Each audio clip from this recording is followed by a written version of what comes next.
Can't get over how cute the blob is. I know. Thank you. What can I say? Will we ever get an IRL stream? I mean, I never say never, but like I don't have any plans for an IRL stream right now. Is DeQuavis really better than 5 hunters? I mean, no, but they're just like different. Like doing a manhunt versus someone that's good and like really good and then adding multiple people is like different. Like there's different challenges. There's challenges for like hunters as well. Like if you have multiple people, you know, it changes things. And like manhunts obviously like very hard to record. So against one person, when you pretty much only have, you know, one try, you're it's difficult and intense. Are you gonna do an SMP with the Titan? Yeah, we're doing a Titan SMP soon. It'll be in a couple months. It'll be in the summer. What's the plan for the rest of the year aside from manhunt and Titan videos? I mean, my plan right now is I'm training the DeQuavis manhunt, and then after that I still want to train more. I'm gonna do some videos training for, you know, 6 hunters and just training in general, getting better. And then have a couple big kind of like releases, quote unquote, over the summer. And over the summer we've got a Titan SMP, and we also have hopefully something I'm working on, MCPVP. It's like a thing that I'm working on. It's not like a server, but it kind of is. But that should happen as well, and that'll be content wise. And then again, more training videos, and like videos that they're not actually training videos, but like they are like part of the training arc. I think I'm on a training arc for at least a few months. How many people will be on the Titan SMP? Well, right now the plan's like 50, around 50. It could be subject to change, but that's the plan right now. Do you have people in mind for who's going to be on the SMP? Yeah, generally. I mean, I haven't like filled it all out or anything, but I've spoken to people behind the scenes and have general plans. Are there plans to have a music video for Adrenaline? Yes, there is. I do want to record that. Do you have any news on when you release Adrenaline? Please, I really want to hear it. I can't wait for it. I'm really excited. Hopefully soon. I don't have a specific release plans. I just need to work on the finalizing it, which it's pretty much done, but just vocal layers and stuff, and then the music video, and then it'd be good. Have you been in the car when George is driving? Is he good at it? Actually, have I? I feel like I definitely have. I mean, he's fine. I think he's just normal, like a normal driver. He was taught by my mom. My mom taught me, so I think I'm a good driver. Do you have a lot of lore planned out for the Titan, or is it more improv? Is it going to be taken from Greek mythology? I mean, there's Titan lore, but I'm not going to get into it, so sorry. How are you deciding who to add to the Titan SMP? I mean, I don't know, just people that I think would make good content and are cool. Same thing I did originally for the Dream SP. What's the point of the SMP? Is it going to be lore? Is it going to be dicking around? You'll have to see. You'll have to see. I mean, it's going to be a much more natural than here's the way to describe it. There will be lore, but it won't be like the Dream SMP lore. Like it won't be like people playing aren't going to be acting. Nobody playing will be acting. They will be playing. But there's a lot of really interesting twists, and you'll have to see. Very cool. What's your favorite horror movies? I don't have one. I don't watch horror movies. Every single time an American says horror, I think they say horror. I would never. It's a bad word. Will you share your weight loss journey? You're an inspiration. I mean, I'm happy to. I don't know. I guess it was nothing too. I mean, it was crazy, but there's nothing like I didn't do anything. Like I wasn't out there like doing like CrossFit or something. Like, all right, fine. You know what? I'll very briefly talk about it. So this is what I did. I did a couple things. One, the mind of Jojo, thank you for the gifted. One, I cut out all like carbs, like other than like vegetable carbs, and even vegetable carbs, it was like, okay, I had only like broccoli and you know, like I had a cup of broccoli or 2 or whatever. Second thing I did was when I first started to diet, I could eat as much as I wanted, but only of the specific like foods. So like at first I was having like steak and broccoli and chicken, whatever. I could have as much as I wanted. Like I didn't limit myself on the amount, but I limited myself on like what type of food, which made it easier to like get started on it. It's like I did that for a couple weeks because like it made it easier to get started, because going from like eating junk food to then eating, you know, like healthy food is like hard. So I started with that, and then after that, I went to every day. Just I probably ate at like kind of an unhealthy calorie deficit, but like I just had a calorie deficit of a large, whatever you would want, but just I did a large amount. And I pretty much just usually I would do one meal a day, and it would just be a big meal that had, you know, a lot of times I'd have like a steak and then a couple of broccoli or something, or I'd have, you know, a fish, you know, I don't know, fish or whatever. And I avoided like 2 like fatty meats, I guess. And then every like certain period of time, like it was generally like 40 days. I had one day where I could eat whatever I want, and also not even just whatever I want. I would eat as much as I could. Like this is like, I don't know how healthy this is, and it's probably not the most ideal, but it was like I would like gorge myself, and I did. I at one point, like later on, like when Sapnap like moved in, and at that point, like I'm already like pretty low down, but I still had a tiny bit of, I wanted to lose more weight, but I was already pretty, like I was like I don't know, 230 or something. But Sapnap wanted to lose weight as well, and so he did it with me as well. And so the reason for that was because I would eat that day, that every 40 days I would eat so much food, and like you would just feel terrible the next day. Like, and the amount that you would eat, like it would cancel out. Like obviously you would lose some days of like work because you ate so much that but you can only eat so much in one day. Like try and eat as much as you can in one day. You can only eat so much. You can only do so much. And if you're actually sticking to it for, you know, 40 days, and then what would happen is that then the next like few days you kind of just feel you don't want food. Like you don't want like bad food. Like you just feel like crap because you felt so bad after that. Like you just feel sick and whatever. And then like when you get closer as well, like once you get to like day 20, day 25, and you're like, oh my god, I just need to make it another 10 days or something, you know, and then I can have as much as I want and everything I'm craving and knock out all the cravings and whatever. Yeah, and I just did that. For 2 years. And then the final, like I did zero exercise. I did literally did not work out. I did not work out. Like I lost through, I was 517 pounds to start. And then when I got to around like 240, or 230, like around there, I felt it was like harder to like lose weight. So I started like indoor biking while I was watching, like just shows, and I did a lot. I don't even remember. I said it at some point, but I biked for hours, and that was for the final like 30 or so pounds, or like 50 pounds, and I got all the way down to, at my lowest I was like 275 or something, and then I've been, or sorry, not 275, 175, and then I've been 200 for I've been like hovering up and above and below 200 ever since. So it's been, I don't know, 5 years or something, or 4 years. You think you have an unhealthy relationship with food? Yeah, I mean, definitely 100%. I do. I have a very unhealthy relationship with food, but I mean,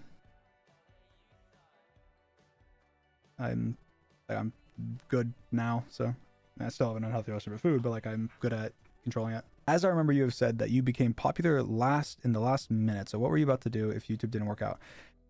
Well, it's funny because I think I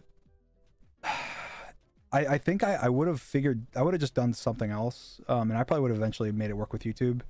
I actually realized recently, I was going through all my old like projects, and maybe this is a little motivational, but I was going through all my old projects and I was looking at everything that I had done before YouTube and all the coding projects. I'd done like 20 different coding projects. Some of them were Minecraft, some of them were websites, some of them were, you know, they're just tons of different ideas. And then I looked at my like book projects, and I had like, 4 different, like 2 different like finished books, and multiple other ones that I had drafts of, and I had like world building documents for other ideas and books. And then I looked at the same from like a YouTube standpoint, all the different YouTube channels that I did and all the different projects. And I was like, I spent so much time on all of these different things. And whenever I finished one of them and was done and then nothing came of it, I was happy. Like, that's so, looking back, like, it's so odd to me. Like, oh, like I wrote a book, I send cover letters to people trying to get the book published. I don't get it published. I like fail, and I'm happy, and I just move on to the next thing and just go, all right, all right, that was fun. I made a book. That was awesome. And then I just try the next thing. And like, it's crazy to me that I don't even remember all of the things that I did until I was looking back through and going, oh my God, I coded this whole server and this whole server and this whole server. And this is like a whole thing I spent, I remember months, like every day just coding. And then like, I didn't even release it, or I tried to release it and got 10 players, or, or whatever.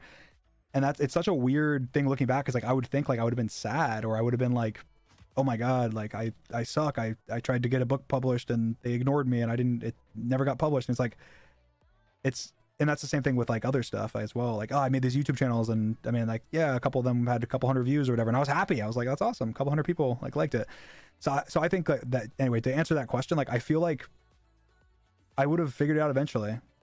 Like, I feel like I guess if YouTube hadn't worked, I would have been like, oh, that was cool, I tried it, and I would have tried something else, and then eventually I would have came back to YouTube or came back to the next thing. And so it's like, I don't know, just interesting.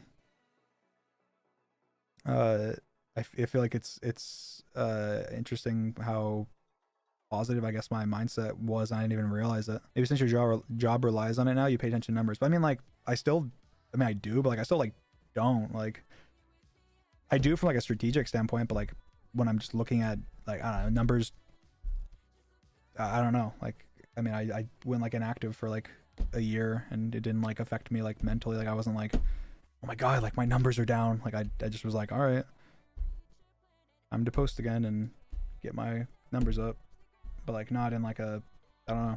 I've never looked at it like that.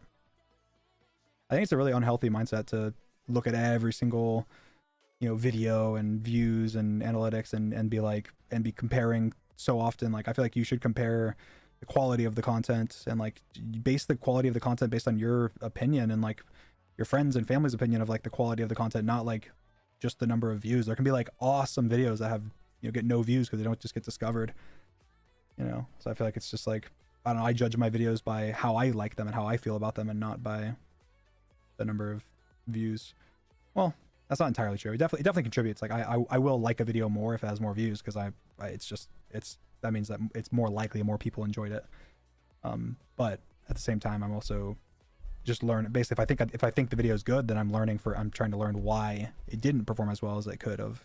Hi Dream, so happy you decided to stream today. I really admire your creativity and how passionate you are with what you do. I wanted to ask if you ever find yourself having a hard time separating persona Dream from your physical self. Honestly, no. I feel like I'm Dream. Like, maybe that's a cliche answer, but like, I feel like I'm Dream. Like, this is me. This is who I am. I put it all out there. I think that's also another reason why I'm such a controversial like figure, is because like, I mean, like okay, I'm not saying like I don't slightly adjust the way I speak and so on, like whenever I'm online. Like, of course I do. Like, you have to when you're speaking to a broad audience. Like, it'd be stupid not to make sure that your audience is comfortable, and that and be very selective with your language, and very selective with etc. But like, outside of that, I'm me. I'm just me, and so I don't feel like Dream is a persona, I guess. Like, I feel like Dream is just me. I feel like Dream Minecraft, like God is like a persona in a way. But that's different, because it's like, if I'm in a video or something, then that's like, I don't know, it's very controlled because I'm editing it and controlling what gets put out. And that's less about like, I'm still just me. It's just that it's being edited, cut up and edited and whatever. I also, I'm not sure 100% that I like said this before, but I've had conversations with people before about like people getting like canceled. And I've had conversations where it's like, oh, like, why, like, I don't know, how are you not I feel like it's my mindset has contributed more to me being a controversial figure as well, because I kind of put it all out there. Like I've always said to people, if you are a good person with good intentions, you can explain your intentions. Like you can explain any action you do because you are a good person with good intentions. It doesn't mean that you should have done that action, but it means you can explain why you did it and why it doesn't make you a bad person to have done it, if that makes sense.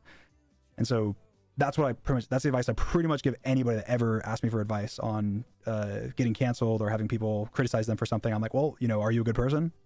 Yeah. Okay. Do you have good intentions? Yeah. Do you want to be good and be a good person and do good things? Yes. Okay. Well, then you'll be fine. Just be honest. Just talk. Just say, hey, I did this. Here's why, you know, whatever. And maybe people may not like the reason. They don't have to like it, but they can understand that that is your reason and that is why. And I think that sometimes with me, it's like I've made a lot of mistakes. I've done a lot of stupid things. But like I never, there's not a single action I've ever done where I was like, oh yeah, I'm going to do this thing that's like this evil thing because I want to hurt people or hurt this person or anything ever. And so there's always a reason that can be explained. And I'm very open and honest about explaining it. Even when I know that people might disagree. I'm like, yeah, well, you know, this is why I did it. You don't have to agree, but this is why. And if you can understand that, like it's that the reason that action was taken can be taken by someone that's a good person, then you can understand the action itself. It doesn't mean you excuse the action, but you can understand it.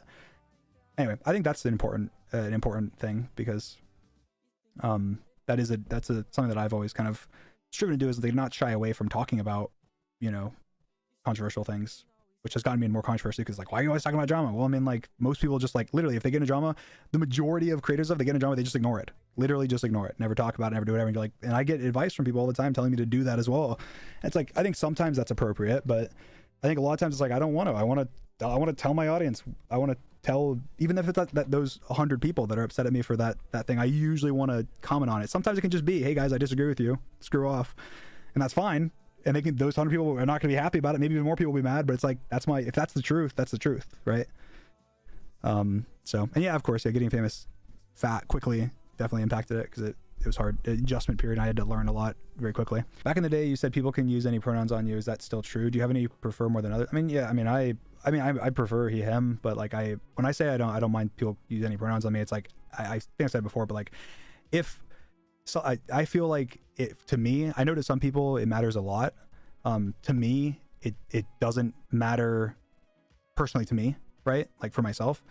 And so like, it doesn't, like, it's not like, to me, it's such a, like, I'm trying to be careful what I say. To me, it's like an arbitrary thing. Like, I don't mean for other people, but for me, like, I feel like it doesn't, I mean, it's just, you're just referring to me. As long as people understand that you're referring to me, then whatever makes you comfortable, if it makes you, you know, more comfortable to use something else just because it makes you feel something, or makes you feel happy or makes you feel valid or something, then, you know, feel free.